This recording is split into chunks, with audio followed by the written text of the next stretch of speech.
Hi guys, this is Mrs. Martin, and I wanted to show you, since you may have been absent or not present when I went over this information, I wanted to show you how to use adjustment layers. At the bottom of the layer panel is an adjustment layer. It's something that's going to go above a certain layer of your choosing. It's a different location than where they've taken us before for adjustments. They've been taking us here. This is more of a permanent adjustment. We can't get rid of it once we put it on from this location. So if I'm over here and I select my top turkey, okay, if I come up here and do adjustment and want to adjust either contrast or hue and saturation or levels, it would be a permanent stay. All right. It is oftentimes best to leave editing possibilities for yourself. So I'm going to then use the adjustment layer here at the bottom of the layers panel. The bottom one is the one you want to go with. And as soon as you click on it, you get those same options you had at the top. So I'm going to choose the hue and saturation. All right, and then that obviously opens up another dialog box for us, the properties panel. I'm going to bring it over here just slightly. All right, so in the properties panel then, I'm going to work with changing the color or the property of that particular turkey, this one right here. All right, now I'm going to choose colorize. By choosing colorize, he turns sort of all one flavor. And right now that flavor or color is a red because that's where the hue stopper is. All right. What if I want to make him like an orange color? Well, and he's not very orange right now. Why? Because my saturation of the color is really low. It's down here almost in the black and white phase. So I need to push my saturation of the orange up and up and up till you get the kind of orange you'd like to have. Look how I could take it all the way to 100.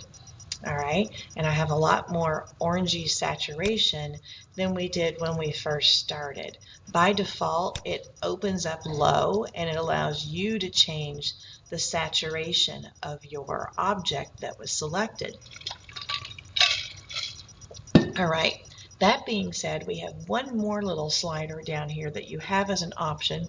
I don't always use it. It depends on what you need, but you could always darken, almost putting a shade on your object, or you can lighten it and brighten it to the point of almost being transparent and turning white. So you have some brightness and some darkness kind of opportunities within here. I think I'm going to brighten my turkey just a little bit, okay? And as soon as we do that, we'll come back over here to layers.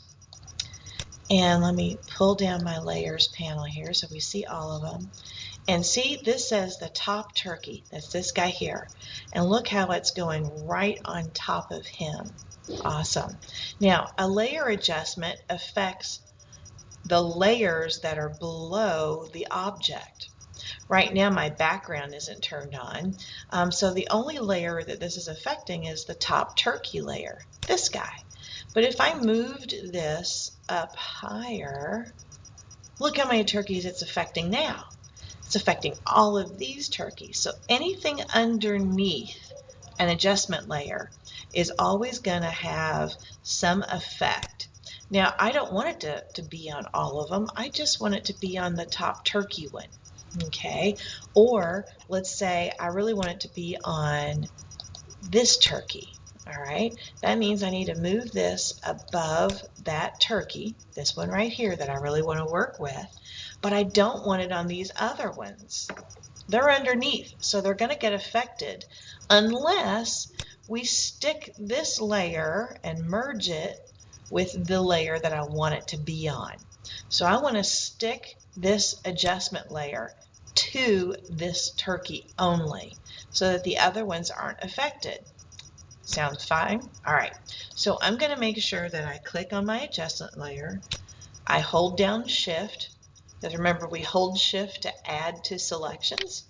And now I'm going to right click my mouse and I'm going to say merge the layers, and it's going to merge those two layers together to be as one. So that way the adjustment layer goes away and it permanently will stick to my one turkey. Watch this. Merge layer, kaboom. All right, now it's just happening to this turkey, but it's not happening to any of the others down below. With me so far? All right, what if I come up here to left turkey? Okay, and say over here on this left turkey, I want to do something with my properties here. I want to come into my adjustment and I want to do a, let's see, we'll do a brightness contrast change on him. Okay, I'm going to brighten him significantly and I'm going to contrast him. Let's see if we can do a little contrast. All right, now I'm going to come back over here and it's kind of affecting all of them. They all kind of, look how they all kind of brightened, except for these two. Those two must be up here. Look at that. All right, so everybody else lightened except for those two. Now, I only want it to stick to my left turkey. Okay, I only want it to be on one. So again, that's highlighted. I'm going to hold down Shift, click my left turkey, and then I'm going to right click and merge it or stick it to just this guy. So now it's only affecting him and not all the other ones. All right, now say I want to go back and I want to, let's see, let's fix the overall picture here. Okay, I can do a what's called a levels adjustment. I'm going to come in here to levels. Let's see what levels says. Look at all this, it's scattered everywhere. It says we have a few darks, we got some random lights, we got some grays. I'm going to pull some of the darks in a little bit more. Now look at what happens when I pull them in a whole bunch. Everything gets really, really, really, really, really dark. I'm just going to pull it into the beginning of the spiking on the actual graph. This means I'm pulling black in, all right, and getting it started where there was none started over here. This has some brightness already. I might pull it in just a little bit to that first one, and we have this really nice kind of contrast. Now, remember the other day we talked about gamma. It was our word of the day, meaning it is adjustment of grays. So I could play with brightening the picture, lessening my grays, or if I feel I want to add some more mid-tone grays, I could go a little bit richer with mid-tone grays. Depends on how much you want the picture to change and what you want it to look like. All right, I'm going to brighten mine up a little bit to the left, just a smidge. All right, so I lessened some of my grays. All right, now I'm going to come back over here, and where I did it, it seems to be only affecting some of the objects and not all of them. So if I want it to affect everybody, I really need to take it to the top. All right, this affects everybody, and it allows me to go back and to edit. So if I double click here, whoops, I didn't mean to do that. If I double click here, it takes me back to my histogram, my levels, where if I feel like I want to adjust it again, I can adjust it. All right, I can tweak it, and then I can come back here and go, great. I could also do that with hue and saturation. If I wanted to affect everything below, or if I wanted to like change all the oranges to a different color or something, or play with some different flavors, remember I can come here individually and look at some reds in the picture. I'm going to play with some of the reds here.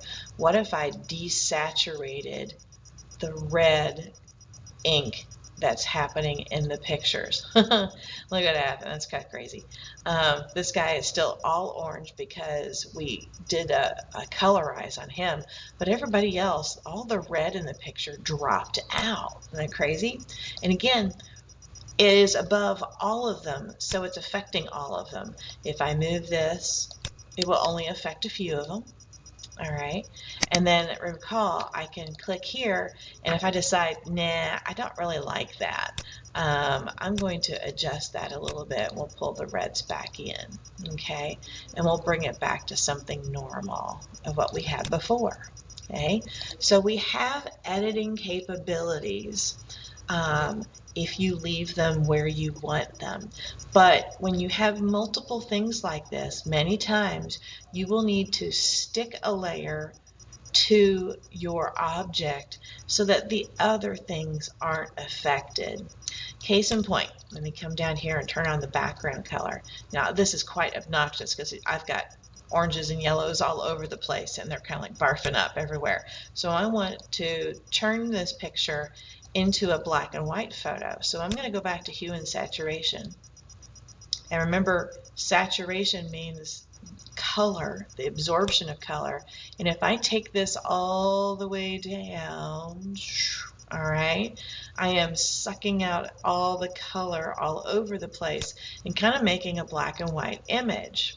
All right, now look where that landed. It landed all the way up here. So I don't want that to affect up there. I just want it to be above my background layer. I don't have to stick it to it because it's only affecting this layer. Okay, now when you take the saturation of color out of a photograph, it tends to be very gray and blah. It doesn't have much contrast. So that means I'll need to do something different. I'm going to come back here again and I'm going to go to levels. All right, see how there's hardly any darks in the picture whatsoever? We've lost contrast. Look how much gray is in the picture. And then yes, we have some of those nice bright little highlights that are happening, but there's hardly any dark. So I really need to bring some darkness back. I need to bring in a little bit of brightness, maybe kind of lessen a little bit of the gray. I can bring in some of that, lessen some of this. And we start to have a little bit more of some lights, some mediums, and some darks that are happening in the picture. This gets really dark. This allows you to kind of have some play with the gamma. All right, again, both of those layers are above my background, so they are not affecting anything here. And because I have not stuck them to the background layer in a merge, I can still adjust them if I need to. So there is sort of your overview of the histogram, the levels changing, and with adjustment layers.